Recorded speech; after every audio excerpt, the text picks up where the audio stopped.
udah rajin lari, tapi kok perutnya tetap buncit? Kenapa ya? Jawabannya ada di videoku yang ini.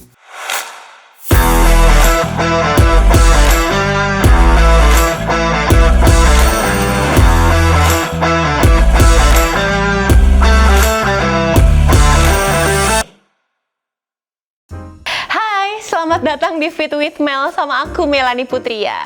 Pasti ada di antara kamu yang pas nonton video ini terus langsung menatap nanar ke perut, terus mikir, oh iya Nel enggak ya, kenapa ya?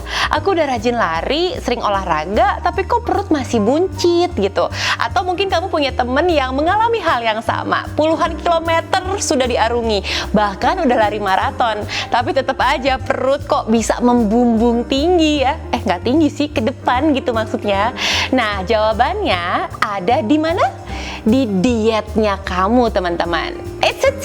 Tunggu dulu. Sebelum kamu stop atau pause video aku karena kita ngomongin soal diet, aku justru kali ini mau ngasih tahu solusinya buat kamu supaya kamu bisa punya badan yang sehat dan proporsional.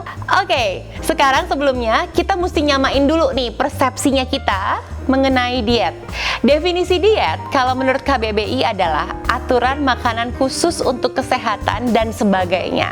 Artinya apa sih? Artinya kita mengatur baik-baik makanan yang masuk ke dalam tubuh kita secara kualitas dan juga secara kuantitas. Sekarang aku tanya, kalau aku sebut kata diet yang keluar di kepala dan di benak kamu apa? Ayo apa? Gak enak, lapar, nelongso, terus nggak asik, hidup cuman sekali, kenapa nggak dinikmatin? Wah, pokoknya semua yang negatif. Itu semua adalah mindset yang salah mengenai diet atau diet. Itu semua salah kaprahnya diet selama ini. Jadi teman-teman, orang yang mau menggemukkan badan itu disebutnya juga diet. Bukan cuman orang yang ngurusin badan aja yang disebut diet. Dan orang yang punya diagnosa medis tertentu seperti diabetes, hipertensi, terus kolesterol, asam urat, itu juga disebutnya sedang menjalankan diet. Jadi jangan salah kaprah lagi ya. Dan jangan sampai kalau misalnya kamu punya temen yang lagi diet, kamu cengin, kamu bilang, cie yang lagi diet. Jangan gitu.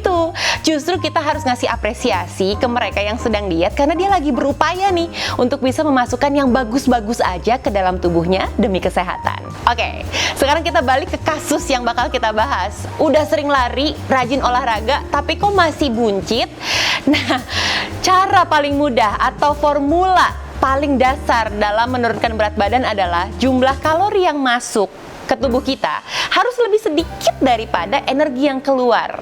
Kalori tahu ya, kalori itu adalah satuan energi dalam bentuk makanan, dalam bentuk karbohidrat, protein, lemak, serat, dan itu asalnya dari makanan dan minuman yang kita konsumsi. Kita butuh kalori teman-teman untuk hidup dan berfungsi. Kita butuh kalori untuk nafas, untuk tidur, mencerna makanan, bekerja, olahraga. Tapi kebutuhan kalori tiap orang tuh berbeda-beda. Aku sama kamu kebutuhan kalorinya beda banget. Tergantung sama umur, berat badan, tinggi badan, gender, terus tergantung sama aktivitas fisik yang dilakukan. Dan banyak sekali sebenarnya cara untuk mengetahui kebutuhan kalori per harinya kita. Kamu bisa tinggal browsing aja, udah banyak banget di internet, kalkulator kalori namanya.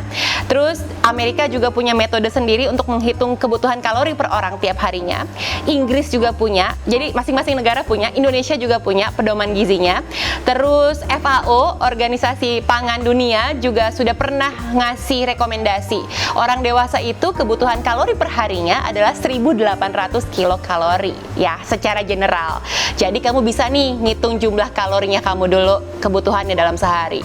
Jadi sekali lagi, kalau kalori yang masuk lewat makanan dan minuman itu lebih banyak jumlahnya ke tubuh kamu daripada aktivitas fisikmu, udah pasti akan ditimbun menjadi lemak. Di mana? Di sini, dan di mana-mana di seluruh tubuhnya kamu. Jadi teman-teman, kalau kamu ngerasa udah rajin lari tapi kok belum langsing juga atau perutnya masih buncit, itu sudah hampir pasti kalori yang kamu makan dan minum itu lebih banyak jumlahnya dibandingkan aktivitas fisik yang kamu lakukan. Karena gini, kalau kita habis melakukan aktivitas fisik, olahraga, rasanya gimana sih? Capek banget ya kan? Kamu udah ngeluarin effort, keringetan, lelah, berjuang, apalagi teman-teman pelari yang habis latihan long run atau habis interval fisikal, pasti rasanya secara mental, wah gila effort gue udah luar biasa banget nih. Terus apa yang terjadi? Kamu akan balas dendam, kalap, wah semua disikat, semua jajanan di Car Free Day pengen dimakan, ya kan? Nah itu yang membuat jumlah kalori kamu jadi menumpuk teman-teman, karena kamu merasa, wah nggak apa-apa, sah-sah aja dong gue makan banyak, karena effortnya juga banyak pas olahraga. Itu yang bikin kamu jadi kalorinya numpuk di perut semua. Jadi aku mau ngajak kamu untuk bisa lebih bijaksana lagi teman-teman. Bukan berarti kamu udah lari, udah olahraga, terus kamu bisa makan banyak tanpa jadi gemuk. Nggak gitu ya. Kamu bisa tetap menjadi gemuk kalau makanan atau kalorinya kamu kebanyakan dan ditumpuk oleh tubuh kamu. Nah, kalau kamu pengen punya badan yang ideal gitu, yang proporsional, dan kamu punya effort untuk melakukannya, silakan kamu boleh lakukan yang namanya hitung-hitungan kalori. Kamu bisa cek di internet juga udah banyak sekali. Misalnya kandungan kalori nasi putih berapa, terus ayam protein berapa, sayur berapa, lemak berapa, itu bisa kamu hitung sendiri. Kamu kalkulasikan dengan kebutuhan kalorinya kamu nih per hari supaya jadi seimbang. Tapi kalau misalnya kamu terlalu malas melakukan itu dan ngerasa, aduh udah deh nggak usah hitung-hitungan kalori, malah jadi pusing, gimana sih caranya supaya punya badan proporsional? Aku punya tipsnya untuk kamu. Oke, tipsnya yang pertama adalah perbanyak makan sayur dan buah. Kamu pasti udah sering banget denger anjuran ini. Emang bener, buah dan sayur itu mengandung vitamin dan juga mineral yang dibutuhkan oleh tubuh. Dan kerennya nih, kedua jenis makanan ini punya kandungan air yang tinggi, jadi bikin kamu kenyang lebih lama. Apalagi kan mengandung serat yang tinggi juga. Nah, berikutnya adalah coba pikirin nih proses masaknya kamu nih. Makanan yang kamu makan coba sebisa mungkin proses masaknya daripada digoreng, lebih baik di steam, dikukus, dibakar, di oven. Karena ketika kita menggoreng makanan, udah pasti jumlah kalorinya jadi double nih. Apalagi dengan jumlah minyak yang cukup banyak gitu. Nah, itu menumpuk menjadi lemak. Terus berikutnya, sebisa mungkin kurangin yang namanya makanan dan minuman manis.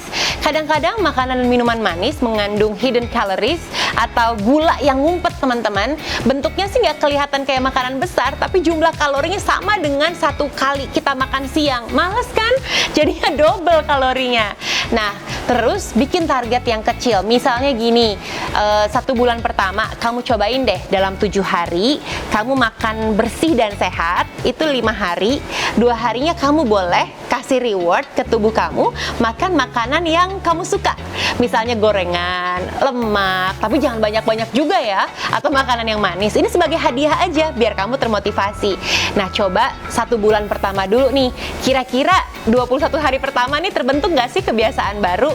Nanti kalau udah terbiasa, kamu boleh tuh tambahin jadi 2 bulan, 3 bulan, terus kurangin lagi frekuensinya. Misalnya 6 hari nih makan sehat, 1 hari aja dikasih reward. Nah, yang kayak gitu-gitu bisa menjadi hal yang memotivasi kamu teman-teman. Daripada aku bilang ke kamu nggak boleh makan gorengan, nggak boleh makan lemak, nggak bakalan bisa diikutin sama kamu, aku yakin. Jadi daripada nggak makan, lebih baik coba deh pelan-pelan untuk mengurangi porsinya. Tips berikutnya adalah coba deh untuk minum air lebih banyak. Karena kadang ketika kita dehidrasi atau kurang minum, otak kita ngasih sinyal yang salah teman-teman.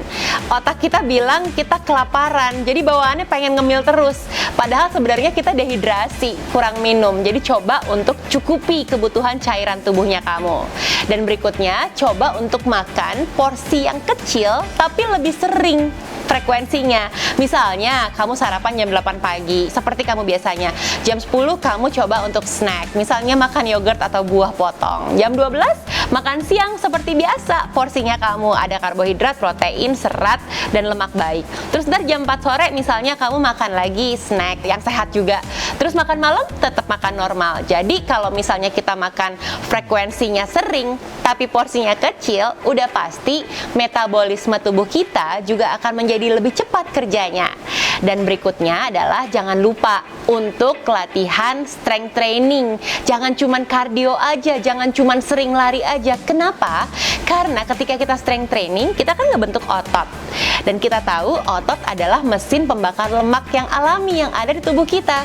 Makin banyak massa otot yang ada di tubuh kita, makin mudah dan makin cepat kita membakar kalori. Even saat kita tidur sekalipun, badan kita tetap bekerja nih, membakar kalori. Jadi itu kenapa? Coba deh tambah porsinya strength trainingnya kamu ya. Semoga apa yang aku sampaikan hari ini bisa bermanfaat buat kamu ya. Tapi aku yakin sih, ada juga di antara kamu yang pas nonton video ini mikir, aduh, aku mah emang selama ini olahraga biar bisa makan enak.